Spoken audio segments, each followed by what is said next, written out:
Carey's Fabric and Uniform Store is not just your leading uniform store. Carey's has a huge selection of beautiful beaded laces and embellished fabrics perfect for weddings, proms, and evening dresses. Also find stretch lamores, stretch taffetas, scubas, neoprenes, upholstery fabrics, men's suiting material, and a whole lot more. Find evening bags, gloves, and rhinestone jewelry. That's Carey's Fabric and Uniform Store on Mackey Street, a designer's paradise. The tourism minister, meantime, promoting the Bahamas as the ideal location of what's to come in the way of a new digital assets hub. Our Desmond Saunders is standing live at Bahamas with that angle. Good evening, Desmond. Well, Makisla, good evening to you. And as you indicated, Bahamas is the meeting spot this week for some of the world's heavy hitters in the digital currency market. Day 2 of the summit ended today, and we heard from the country's Minister of Tourism. Touting the Bahamas as the ideal destination for business, the tourism minister told participants that his government remains committed to growing the billion-dollar cryptocurrency industry, stressing that Bahamians will play an integral role in its success.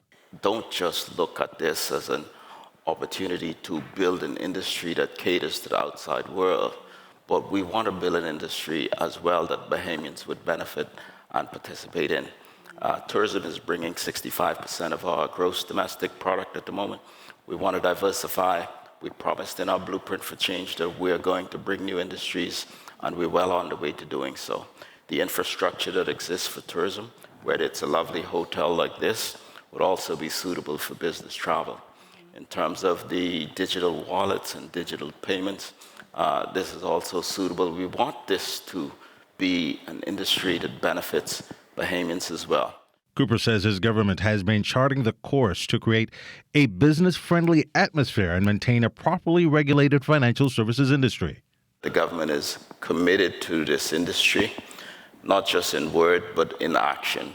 We will establish a crypto desk at Bahamas Invest to help to facilitate new investors that come to our shores, and so that they can truly see the value proposition that we offer.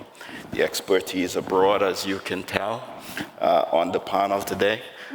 We do have those professionals ready and willing to help to navigate the environment, and the government is firmly committed to the growing of the industry.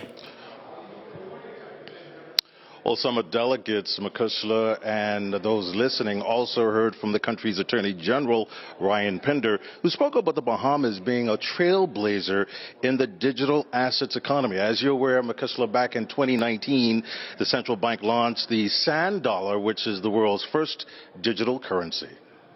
Makisla, back to you. Now, Desmond, we also heard today from 2 top women in financial services here in the Bahamas. Fill us in on what they shared in this regard.